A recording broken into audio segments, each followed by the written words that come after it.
there was two young men ran away. They got as far as Jasper, and they froze to death on the highway.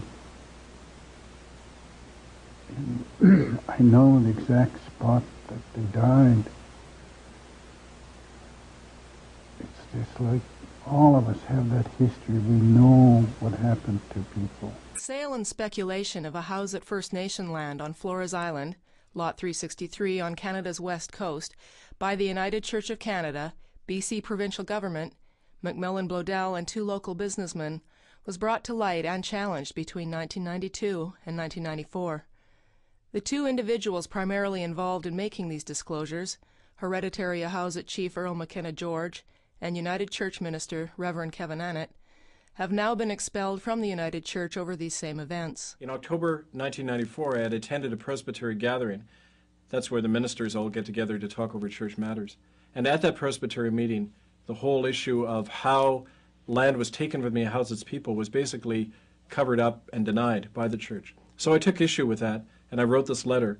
Subsequently, I was fired from my pulpit.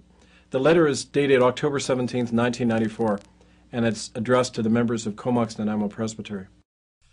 Dear members of Presbytery, I am writing this in the wake of the brief discussion at the Fall Presbytery gathering in Gold River concerning the issue of the Ahousaht's land settlement. I am both deeply concerned about the response of Presbytery officials to this issue and the way in which this matter was dealt with at Presbytery.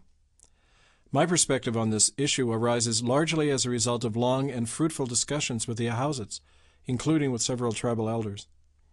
The issue seems to be one of violated trust on our part, rather than any legalistic or documentary problem, as Presbytery officials have suggested. In a nutshell, native land was given to the Presbyterian and then the United Church solely for the education and spiritual upkeep of the Ahousaht's, in particular the young people. This land was subsequently sold by the Church to a private white individual. Simple justice and decency requires that our Church rectify our wrong by seeking the return of the said land to the Ahousaht's and by publicly admitting our mistake. This issue has been clouded over by our Presbytery.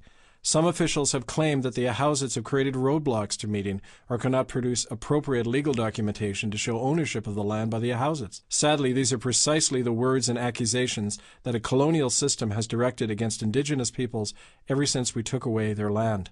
The very fact that we are waiting for the Ahousaht's to prove their case to us, or to meet with us on our terms, reveals at best an insensitivity on the part of our Church to God's call for justice towards those we have wronged. At worst, it indicates a perpetuation of the racist and oppressive relationship that has been our legacy regarding Indigenous peoples.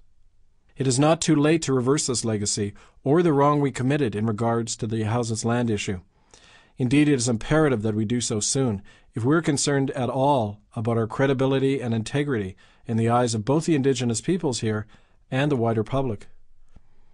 If we do not clearly and publicly admit our wrong on this matter and seek actively to return the land in question to the Ahousaht's people, I'll find it difficult to associate myself with the United Church on this issue. I urge Presbytery officials to meet immediately with the Ahousaht elders on their terms and come to a mutually agreed resolution to this matter that upholds our paper position of supporting native land claims. Anything short of this will expose a dangerous gap between our words and our actions. Yours in Christ, Reverend Kevin McNamee Annett. The fact that I was fired for pointing out that the church was selling off native land to its corporate buddy, the big logging company, Macmillan Blodell, the fact that I wrote about that and was turfed so quickly out of the church is proof right there that, you know, the Achilles heel here is the issue of the land. How was it gotten? When you look at the mechanics of how the land was taken, it's out and out murder, mass murder. That's exactly what I feel, that there was genocide. The control was taken over when our people started to die through the smallpox, and that was, we believe, was deliberately spread in our community. Descendant of Samson PL. Samson PL was the original family that were here, and Samson and his brothers and his sisters were the last were left when they came back after fishing and working wherever. They got back, all the family were dead from the smallpox epidemic. And they were floating all around the beach here and somewhere up by the creek over there. And they had to bury them all. There's been a study of a general called Geoffrey Amherst, and Amherst, Nova Scotia is named after him. He was a British general who conducted germ warfare against the Mi'kmaq Indians in Nova Scotia. And in the 1740s, he kept a journal of this. And he was so brazen, he didn't hesitate to record what he was doing in the journal. Again, because they didn't figure they'd ever have to answer to anybody since they were the law. And in it, he describes how they would go into hospitals where their own people had been dying of smallpox. And they took the blankets and he gave it to one of his subordinates, a major, who then took it out among the Mi'kmaq and the other Indians who were allied with the French, like the Huron and the Algonquin-speaking Indians in the eastern part of Canada. They were targeted. In fact, most of the Huron were exterminated by smallpox. So they were openly admitting that they were doing this. And all up and down Vancouver Island, you have stories of the same thing happening, although happening through the missionaries primarily, because they were the first ones into the area.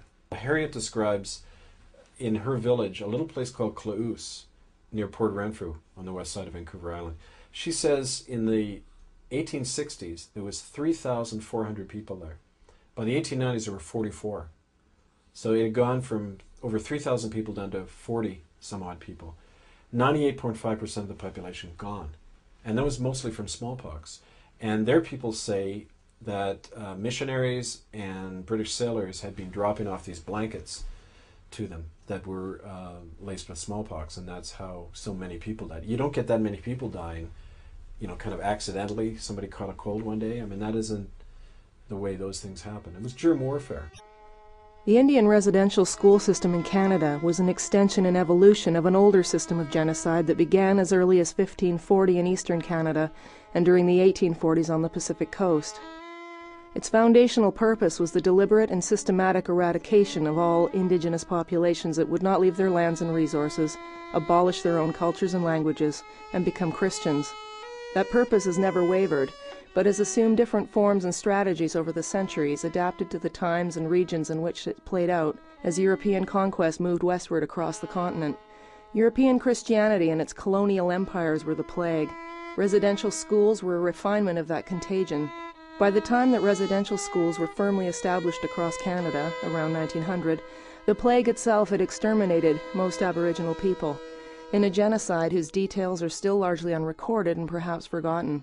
Well, we can look at the evidence of genocide we can look at it and yet our mind not register the fact that it's proof of what we're talking about. This book is used in the university curriculum about residential schools. It has been for almost 10 years. And here's a picture of children with active tuberculosis sores. You see the bandages around their head. And the inscription says they have active, like open tubercular sores, and they're sitting here alongside healthy children. That was the practice described by Dr. Peter Bryce when he said they were being deliberately exposed to diseases. They weren't being quarantined. When you have tuberculosis, you're quarantined. You don't sit with healthy children. This is proof. This is proof of intent to commit genocide, this picture right here. Yet it's in a mainstream text. People look at it, and still to this day they say, there's no proof that we're trying to kill Native people. Well, the proof is right there in that picture. In that practice, which was happening in every residential school across Canada. And it was documented by their own people. How did the parents and the relatives allow this to happen? The neighbors? Well, did they do anything? They weren't allowed to. One of the documents I found is a thing called the Application for Admission Form. And it's a document that every Native parent had to sign or they'd go to jail. And what it did was it actually surrendered guardianship rights to the principal of the residential school. So what this did is you had to sign away the guardianship power of your own child to the clergyman who ran the residential school. And at that point, the principal of that school then became the legal guardian of the kids. So that explains why these things could happen, how it could happen. Because they were the legal guardian. They could do whatever they wanted to these kids.